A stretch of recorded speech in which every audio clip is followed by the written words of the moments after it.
तो आप सभी का स्वागत है डिजिटल स्टडीज में। दोस्तों फाइनली यहाँ पर महिला परीक्षक का फॉर्म भरना स्टार्ट हो चुका है। जी हाँ, तो आइए मैं आपको पूरा डिटेल में बताता हूँ कि कब से फॉर्म भराना स्टार्ट होगा, कब इसका एग्ज़ाम रहेगा। और यहाँ पर एक महत्वपूर्ण जानकारी है जो आपको मैं सभी को बता दूं कि दोस्तों यहाँ पर जो सिलेबस है उसमें थोड़ा सा चेंजेस हुआ है, तो नया सिलेबस भी मैं आपको बताऊँगा। साथ ही साथ इसमें योग्यता क्या रहेगी और उम्र क्या रहेगी। बहुत सारे अभ्यर्थी उम्र में कंफ्यूज है, कौन इसमें फॉर्म डाल सकते हैं कौन नहीं। सारी डिटेल मैं आपको इस वीडियो के माध्यम से बताऊंगा, तो आप वीडियो में बने रहिए, लास्ट तक जरूर देखिएगा। चैनल में पहली बार आए तो चैनल को सब्सक्राइब कर लीजिए। जो भी अभ्यर्थी महिला परीक्षा की तैयारी करना चाहते हैं वह चैनल को सब्सक्राइब कर ले। साथ ही साथ बेल घंटे के जो ऑल बटन है उसको भी प्रेस कर ले, क्योंकि चैनल पर आपको निःशुल्क महिला परीक्षा की तैयारी करवाई जाएगी। इससे पहले भी 2021 में जब महिला परीक्षक की यहाँ पर भर्ती हुई थी तो वहाँ पर मैं इस चैनल के माध्यम से तैयारी करवाया था। लगभग 25 से 27 आपको क्लास इस चैनल में देखने को मिल जाएगा, तो आप नीचे लिंक दे दिया गया है, उस पर जाकर देख सकते हैं। या प्लेलिस्ट अलग से मैं बना दिया हूँ महिला परीक्षक का, यहाँ पर मॉडल सेट या प्रैक्टिस सेट का, तो उसको जाकर आप देख पाएंगे। तो चलिए जल्दी से मैं यहाँ पर आपको बता देता हूँ। तो यहाँ पर आज जो कार्यालय व्यावसायिक परीक्षा मंडल व्यापम की तरफ से यह प्रेस विज्ञप्ति जारी हुआ है। संचालनालय महिला एवं बाल विकास विभाग अंतर्गत जो परीक्षक के रिक्त पदों पर खुली एवं सीधी भर्ती, साथ ही साथ पर सीमित भर्ती हेतु भर्ती विज्ञापन जारी हुआ है, जिसकी जो यहाँ पर प्रारंभिक तिथि है। तो आइए मैं पूरा डिटेल में बता देता हूँ। जो फॉर्म भरने की तिथि है, अभ्यर्थी व्यापम के पोर्टल में प्रोफाइल रजिस्ट्रेशन पंजीकरण करने के पश्चात उसी प्रोफाइल पर लॉगिन कर निम्नानुसार ऑनलाइन आवेदन पत्र भर सकेंगे। सबसे पहले आपको मैं पहले ही बता दिया हूँ कि प्रोफाइल रजिस्ट्रेशन करना है, उसके बाद ही आगे आप फॉर्म भर पाएंगे। ऑनलाइन आवेदन भरने की जो प्रारंभिक तिथि है 5/7/2023 आज से स्टार्ट हो चुका है। 5 जुलाई से फॉर्म भराना स्टार्ट हो चुका है, तो आप कल से फॉर्म भरना स्टार्ट कर दीजिएगा।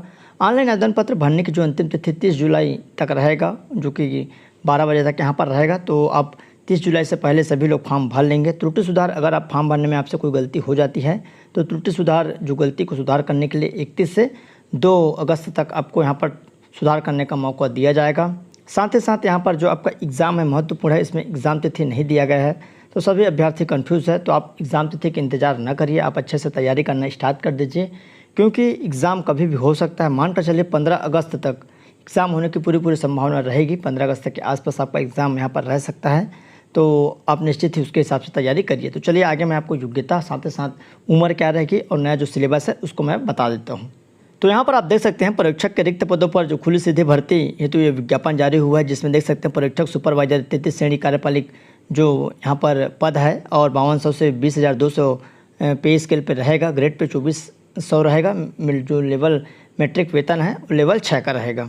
उसके बाद यहाँ पर देख सकते हैं जो परीक्षक की है टोटल जो पद है 220 पद है, आप सभी को मालूम है, जिसमें अनारक्षित महिला के लिए 92 पद है, अनुसूचित जनजाति के लिए 71, अनुसूचित जाति के लिए 26 और अन्य पिछड़ा वर्ग के अभ्यर्थियों के लिए 31, टोटल 20 पद। ये 20 पद जो टोटल 220 पद है, किसमें? केवल खुली सीधी भर्ती। इसका मतलब ये है, बहुत सारे अभ्यर्थी ये कन्फ्यूज है, खुली सीधी भर्ती मतलब जो विभाग से हट के हैं, मतलब जो विभाग के अंतर्गत नहीं है वो इसमें फॉर्म डालेंगे, और विभाग वालों के लिए अलग से फॉर्म निकला है। इसमें हर कोई फॉर्म डाल सकता है। खुली सीधी भर्ती में जो भी अभ्यर्थी स्नातक पास हैं वो डाल पाएंगे। उसके बाद यहाँ पर सीमित सीधी भर्ती जो केवल विभागों के लिए, जो विभागीय अभ्यर्थी हैं जो ऑलरेडी विभाग में पहले से काम कर रहे हैं उसके लिए भी 220 पद निकला हुआ है। तो इसमें अदर कैंडिडेट फॉर्म नहीं डाल सकते।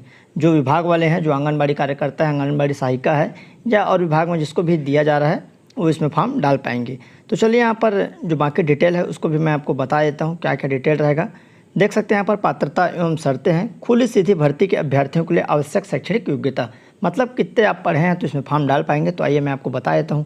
अगर कोई भी अभ्यर्थी किसी भी मान्यता प्राप्त विश्वविद्यालय से अगर आप स्नातक हो, स्नातक का मतलब ग्रेजुएशन आपका हो गया हो या आप ग्रेजुएट हो कोई भी सब्जेक्ट से, या उसके समतुल्य उपाधि अगर आपके पास है, जो स्नातक के समतुल्य उपाधि बहुत सारे होते हैं, जैसे इंजीनियरिंग है या और इत्यादि है, तो भी आप इसमें फॉर्म डाल सकते हैं। यहाँ पर एक चीज़ दिया हुआ देख सकते हैं, निर्धारित शैक्षणिक अर्हता आवेदन पत्र भरने की अंतिम तिथि को अवश्य होना चाहिए। अर्थात यदि कोई उम्मीदवार इस वर्ष की स्नातक की परीक्षा में बैठा है और आवेदन भरने की अंतिम तिथि तक उसके पास स्नातक परीक्षा उत्तीर्ण करने का प्रमाण पत्र उपलब्ध नहीं है, तो वह चयन हेतु आयोजित प्रतियोगी परीक्षा में बैठने के लिए पात्र नहीं होगा। तो यहाँ पर साफ साफ कहने का मतलब ये है कि अंतिम तिथि तक आवेदन पत्र भरने की अंतिम तिथि, तो 30 जुलाई, यहाँ पर अंतिम तिथि क्या है, 30 जुलाई तक अगर आपके पास जो प्रमाण पत्र है स्नातक का पास होने का अगर आपके पास मिल जाता है तो आप इसमें फॉर्म डाल सकते हैं। अन्यथा जो स्नातक एग्ज़ाम दिलाए हैं और उसका भी रिज़ल्ट का अता पता नहीं है, वो फॉर्म नहीं डाल पाएंगे। अगर 30 जुलाई तक आपका आ जाता है तो फॉर्म आप इसमें भर पाएंगे। उसके बाद है परिसीमित सीधी भर्ती के अभ्यर्थियों के लिए, जो कि आंगनबाड़ी कार्यकर्ता के लिए शैक्षणिक एवं अनुभव संबंधी अर्हताएँ। तो परिसीमित सीधी भर्ती के लिए अभ्यर्थियों के जो आंगनबाड़ी यहाँ पर कार्यरत है, तो उसके लिए केवल 12वीं पास हैं।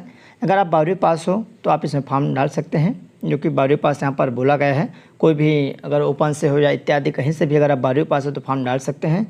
उसके बाद है निर्धारित शैक्षणिक अर्हता आवेदन पत्र भरने की अंतिम दिनांक को अवश्य होना चाहिए कि यदि कोई आवेदिका इस वर्ष की हायर सेकेंडरी 12वीं की परीक्षा में सम्मिलित हुई है और आवेदन पत्र भरने की अंतिम तिथि तक उसके पास हायर सेकेंडरी 12वीं परीक्षा उत्तीर्ण करने का प्रमाण पत्र उपलब्ध नहीं है तो वह चयन हेतु आयोजित परीक्षा में बैठने के लिए पात्र नहीं होगा। तो 30 जुलाई से पहले या 30 जुलाई तक अगर आपके पास 12वीं का सर्टिफिकेट आ जाता है पास होने का, तब फॉर्म भर पाएंगे। उसके बाद है 1 जनवरी 2023 को आंगनबाड़ी कार्यकर्ता के पद पर न्यूनतम 5 वर्ष की सतत सेवा। इसका कहने का मतलब है 1 जनवरी 2023, तो अभी के डेट में क्या चल रहा है, जुलाई चल रहा है। तो 1 जनवरी 2023 को आंगनबाड़ी कार्यकर्ता के रूप में न्यूनतम आपका 5 वर्ष हो जाना चाहिए। मतलब दिसंबर, यहाँ पर 31 दिसंबर तक अगर आप 5 वर्ष तक कंटिन्यू कार्य कर रहे हैं और सतत सेवा कर रहे हैं छत्तीसगढ़ राज्य के किसी शासकीय आंगनबाड़ी केंद्र बाल विकास परियोजना ओरछा के आंगनबाड़ी कार्यकर्ता को शामिल करते हुए पूर्ण करते हुए चयन उपरांत अभिलेखों के सत्यापन के दौरान कार्यरत हो। तो यहाँ पर कहने का मतलब ये है, अगर आप आंगनबाड़ी कार्यकर्ता हैं, सहायिका हैं, जो भी हैं, तो इसमें आप फॉर्म डाल सकते हैं। यहाँ पर आंगनबाड़ी कार्यकर्ता बोला गया है, पद पर न्यूनतम 5 वर्ष की सतत सेवा, वो इसमें फॉर्म डाल पाएंगे। और उसके बाद है विभाग अंतर्गत, यहाँ पर एक चीज़ और दिया है, विभाग अंतर्गत संचालित आंगनबाड़ी केंद्र ओरछा परियोजना सहित ऐसे आंगनबाड़ी कार्यकर्ता जिन्होंने 1 जनवरी 2023 को 5 वर्ष की सेवा पूर्ण कर ली हो और खुली सीधी भर्ती संबंधित शैक्षणिक अर्हता एवं आयु इत्यादि संबंधी मापदंड को पूरी करती हो तो खुली सीधी भर्ती परीक्षा तथा परिसीमित सीधी भर्ती परीक्षा दोनों के लिए पात्र होंगे। किंतु जो आंगनबाड़ी यहाँ पर कार्यकर्ता 1 जनवरी 2023 को 5 वर्ष की सेवा पूर्ण नहीं किए हो किंतु खुली सीधी भर्ती संबंधित शैक्षणिक अर्हता एवं आयु संबंधी मापदंड को पूरा करते तो खुली भर्ती के लिए पात्र होंगे। इसके कहने का मतलब यह है, सिंपल सी बात है, अगर आप आंगनबाड़ी कार्यकर्ता हैं और अगर आपका 5 वर्ष हो चुका है, कब 1 जनवरी 2023 को, तो आप दोनं में भर सकते हैं, खुली में और परिसीमित में। अगर आपका 5 वर्ष नहीं हुआ है तो आप खुली भर्ती में फॉर्म भर सकते हैं अगर आपके पास योग्यता होंगे तो। उसके बाद आयु सीमा महत्वपूर्ण है, बहुत सारे अभ्यर्थी आयु सीमा में कन्फ्यूज़न है, तो आइए मैं आपको यहाँ पर दूर कर देता हूँ। खुली सीधी भर्ती उम्मीदवारों के लिए न्यूनतम आयु 21 वर्ष और अधिकतम आयु 40 वर्ष। कहने का मतलब है, अगर आप खुली भर्ती में डाल रहे हैं तो कम से कम आपकी उम्र 21 वर्ष कंप्लीट होना चाहिए, जो कि 1/1/2023 की स्थिति में यहाँ पर दिया है। साथ ही साथ अगर आप 40 वर्ष के हैं सामान्य कैटेगरी के तो फॉर्म डाल सकते हैं। अगर ST SC OBC हैं तो आप 45 वर्ष के हैं तो भी इसमें फॉर्म डाल पाएंगे, ST SC OBC वाले। उसके बाद है परिसीमित सीधी भर्ती, तो उसके लिए जो न्यूनतम आयु है कम से कम 25 वर्ष। अगर आप परिसीमित सीधी भर्ती में डालना चाह रहे हैं तो आपका उम्र कम से कम 25 वर्ष होना चाहिए। साथ ही साथ वहाँ पर 5 वर्ष के आपके पास जो अनुभव है वो होना चाहिए और इसकी गणना 1 जनवरी 2023 से की जाएगी और अधिकतम इसकी उम्र 45 वर्ष रहेगी, जो कि अधिकतम है परिसीमित भर्ती के लिए भी। तो ये जानकारी रही। छत्तीसगढ़ के मूल निवासी होना अनिवार्य है। जो भी अभ्यर्थी इसमें फॉर्म डालेंगे, केवल महिला अभ्यर्थी इसमें फॉर्म डाल सकते हैं। और यहाँ पर कोई भी उम्मीदवार जिसने विवाह के निर्धारित न्यूनतम आयु से पूर्व विवाह कर लिया होगा वो नियुक्ति के लिए पात्र नहीं होगा। तो ये जानकारी रही। उसके बाद आइए देखते हैं इसके लिए जो लिखित परीक्षा होगा व्यापम के माध्यम से होगा। आप सभी को मालूम है 1/4 माइनस रहता है। और उसके बाद जो यहाँ पर आपका सिलेबस है इसमें थोड़ा सा चेंजेस है। तो क्या क्या चेंजेस है? खुली सीधी भर्ती के अभ्यर्थियों के लिए आयोजित चयन परीक्षा का पाठ्यक्रम पूर्णांक 200 का होगा। पहले 100 का था, यहाँ पर पहले 200 का था, अब पूर्णांक 100 का होगा। समय अवधि 2 घंटे की रहेगी, पहले 3 घंटे की थी। प्रश्नों की संख्या 100 ही रहेगी, पहले भी 100 था, अभी भी 100, बस पूर्णांक था 200 था वो 100 हो गया। समय अवधि 3 घंटे की थी, वो यहाँ पर 2 घंटे हो गए। प्रश्नों की संख्या वस्तुनिष्ठ होगी। व्यापम में भाग 1 में यहाँ पर देख सकते हैं महिला एवं बाल विकास विभाग से संबंधित योजनाएं एवं कार्यक्रम 20 अंक का रहेगा, जिसमें महिला एवं बाल विकास विभाग के अंतर्गत जो भी यहाँ पर जानकारियाँ वो पूछी जाएगी। और कुछ यहाँ पर नया चेंजेस हुआ है। विभाग के केंद्र की ये चीज़ चेंज हुआ है। विभाग के केंद्र प्रतित योजनाएं मिशन शक्ति है, मिशन वात्सल्य, मिशन शक्ति के संबंधित घटक है इत्यादि। विभाग के अंतर्गत राज्य मत की योजनाएं, महिला एवं बच्चों के संबंधित कानूनी प्रावधान ये रहेगा। उसका सामान्य मानसिक योग्यता है, 40 अंक का रहेगा, मतलब 40 प्रश्न रहेंगे। उसी में आपका देख सकते हैं आपका तर्क खोजना है। छत्तीसगढ़ से संबंधित इतिहास, सामान्य जानकारी, घटनाएं, खेलकूद रहेगी। भारतीय इतिहास रहेगा, अंतर्राष्ट्रीय राष्ट्रीय यहाँ पर छत्तीसगढ़ घटनाक्रम, भारत के संविधान, भारतीय अर्थव्यवस्था, भूगोल, सामान्य विज्ञान, सारी चीज़ें रहेगी। उसके बाद है सामान्य हिंदी, छत्तीसगढ़ी भाषा के 15 प्रश्न 15 अंकों का, जिसमें छत्तीसगढ़ी भी रहेगा और हिंदी के व्याकरण। उसके बाद जनरल इंग्लिश 10 अंकों का 10 प्रश्न रहेंगे। और जनरल इंग्लिश में नंबर, जेंडर, नाउन, पूरा यहाँ पर जो चीज़ व्याकरण दिया हुआ है ये व्याकरण आपको पढ़ना है। उसके बाद सामान्य गणित है, 15 प्रश्न रहेगा 15 अंकों का, जिसमें दार्शनिक प्रणाली, संख्या एवं विषम, गुणनफल, भागफल, अनुपात, समानुपात।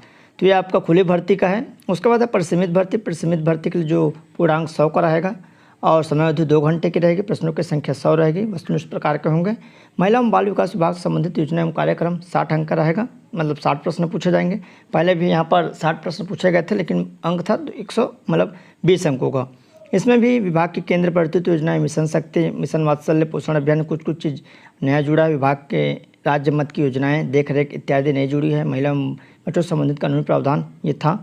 सामान्य मानसिक योग्यता 15 अंकों का, और इसी में आपका छत्तीसगढ़ के इतिहास, भूगोल और भारतीय सभ्यता, भारतीय इतिहास, अंतर्राष्ट्रीय, राष्ट्रीय करंट अफेयर, भारतीय संविधान इत्यादि, भारत की अर्थव्यवस्था, भूगोल इत्यादि।